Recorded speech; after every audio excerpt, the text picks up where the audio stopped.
വർഷങ്ങൾക്ക് മുൻപ് നയനമനോഹര കാഴ്ച സമ്മാനിച്ച വെള്ളായണി കിരീടം പാലം ഇപ്പോൾ ഒഴുക്ക് നിലച്ച് കുളവാഴകളാൽ മൂടപ്പെട്ട സ്ഥിതിയിലാണ്. ഇവിടം ടൂറിസം സാംസ്കാരിക കേന്ദ്രമാകുമെന്ന സർക്കാർ വാക്ക് പാഴ്വാക്കായിട്ടും ദിനംപ്രതി സഞ്ചാരികളുടെ തിരക്ക് വർദ്ധിക്കുന്നു എന്നാണ് പ്രദേശവാസികൾ സാക്ഷ്യപ്പെടുത്തുന്നത്. അവസ്ഥയെന്ന് പറഞ്ഞാൽ പഴയതിനേക്കാളും മോശമാണ്. പഴയ കൃഷിയും കാര്യങ്ങളായിരുന്നു, ഷൂട്ടിംഗ് എടുക്കുന്ന സ്ഥലമായിരുന്നു. ഇപ്പം കുറച്ച് കുറവാണ്. പക്ഷേ വൈകുന്നേരം ശരിക്കും ആൾക്കാർ വരുന്നുണ്ട്. അന്ന് ഈ റോഡ് കിരീടം പാലം എന്നാണ് അറിയപ്പെട്ടത്. അപ്പോൾ അത് ഇനി തിലകൻ നാമമെന്ന് അറിയപ്പെടണമെന്നും പറഞ്ഞുകൊണ്ട് അന്ന് അവിടെ ബോർഡ് കൊണ്ടുവച്ചിട്ടുണ്ടായിരുന്നു. പിന്നെ ഇവിടുത്തെ അവസ്ഥയെന്ന് പറഞ്ഞു കഴിഞ്ഞാൽ ഇവിടെ ഒരുപാട് ഒരുപാട് ആൾക്കാർ വരുന്നുണ്ട്. നടക്കാനായിരുന്നാലും അല്ലാതെ ഇത് സന്ദർശിച്ച് കാണാൻ വേണ്ടിയിട്ട് നല്ല പ്രകൃതി മനോഹരമായിട്ടുള്ള സ്ഥലമെന്നാണ് എല്ലാവരും പറയുന്നത്. അങ്ങനെ തന്നെയാണ്. പക്ഷേ അത് ഇപ്പം ഒരു സജ്ജീകരണം ഇതിനകത്തില്ല.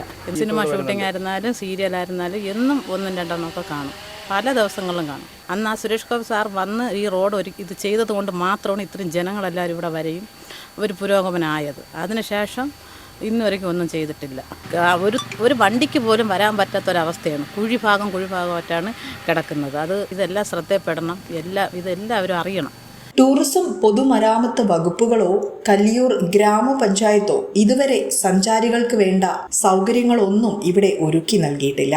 കിരീടം സിനിമയുടെ ഗാനരംഗങ്ങൾ ഉൾപ്പെടെ ചില സീനുകൾ ഇവിടെ വെച്ച് ചിത്രീകരിച്ചതാണ് പിന്നീട് കിരീടം പാലം എന്ന പേരിൽ ഇവിടെ പ്രസിദ്ധമായി അറിയപ്പെടാൻ കാരണമായത്.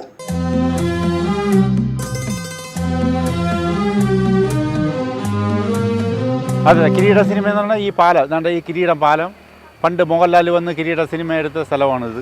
നമ്മുടെ കൊച്ചിൻ പ്രായത്തിൽ സത്യൻ, ഷീല അവരൊക്കെ അഭിനയിച്ച ആ വെള്ളേണി കായലാണ്. അത് കള്ളിച്ചെല്ലമ്മ എന്ന സിനിമ കാണുന്ന കായലിൽ നിന്നാണ് അന്ന് ഷൂട്ട് ചെയ്തത്. ഇപ്പോഴും ശരിക്കും ആൾക്കാർ ടൂറിസമായിട്ട് പ്രഖ്യാപിച്ച് ശരിക്കും ആൾക്കാർ വൈകുന്നേരവും രാവിലെയും പിന്നെ ഒരുപാട് സ്ഥലത്തു നിന്നുള്ള ആൾക്കാർ വരുന്നുണ്ട്. ഫണ്ടായി ഇവിടെ നമ്മൾ പത്രങ്ങളിലും മാധ്യമങ്ങളിലും ഒക്കെ കാണുന്നുണ്ട്. ഇത് ഉടനെ ശരിയാവുന്നുണ്ട്, ഉടനെ ഉദ്ഘാടനം ആവുന്നുണ്ട്. ഇതേപോലെ കിടക്കുകയാണ് ഇപ്പോഴും.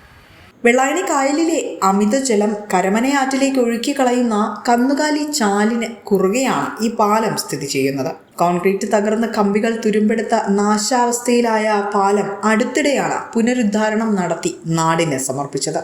ഇപ്പോഴ് പിന്നെ കായൽ അത്രയും നശിച്ച് പിന്നെ ഈ കുളവാഴയും മറ്റുള്ളതെല്ലാം നശിച്ച് കായലിൽ ചെളി കയറി എല്ലാം നിമന്ന് 6-7 വർഷത്തേക്ക് മുമ്പേ സുരേഷ് ഗോപി വന്ന് തിലകൻ റോഡെല്ലാം ടാർ ചെയ്ത് ഇവിടെ എല്ലാം ഇത്രയും എല്ലാം ചെയ്തിട്ടുണ്ട്. അതുപോലെ ഇവിടുത്തെ ഇത് നല്ലൊരു വികസനമാക്കിയ ഇവിടെ നല്ല ഭംഗിയായിട്ട് 1989 വൻ വിജയം നേടിയ കിരീടം സിനിമയിൽ അഭിനയിച്ച തിലകന്റെയും മോഹൻലാലിന്റെയും ബഹുമാനാർത്ഥം ഇവിടം നവീകരിക്കും എന്നായിരുന്നു സർക്കാർ വാഗ്ദാനം. പക്ഷേ ഇപ്പോഴും ആ വാഗ്ദാനം ഫയലിൽ തന്നെ ഭദ്രമായി തുടരുന്നു എന്നതാണ് ആക്ഷേപത്തിന് കാരണമാകുന്നത്.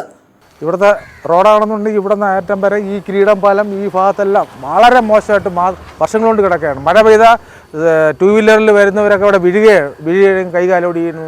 അങ്ങനെ വലിയ പ്രശ്നമാണ്. ഇവിടെ നിന്ന് അങ്ങോട്ടും വരാനും മഴ പെയ്താൽ പിന്നെ ഇതിൽ നടക്കാൻ പറ്റത്തില്ല, 2 വീലറിൽ പോകാൻ പറ്റില്ല, കാറിൽ പോകാൻ പറ്റില്ല. അങ്ങനെ ഒരു അവസ്ഥയാണ്. ഇതിനെ ആരും തിരിഞ്ഞു പോലും നോക്കുന്നില്ല. സുരേഷ് ഗോപി 2016 1.5 കോടി രൂപ കൊടുത്തിട്ട് കുറച്ച് എന്തൊക്കെ ചെയ്തിട്ട് അവരങ്ങ് പോയി. ഇവിടെ കിടക്കുന്നുണ്ട്, റോഡ് കിടക്കുന്നത് വളരെ ബുദ്ധിമുട്ടാണ്. പൊതുജനങ്ങൾക്ക് വളരെ ബുദ്ധിമുട്ടാണ്. ന്യൂസ് ഡെസ്ക് വിസ്മയ ന്യൂസ്.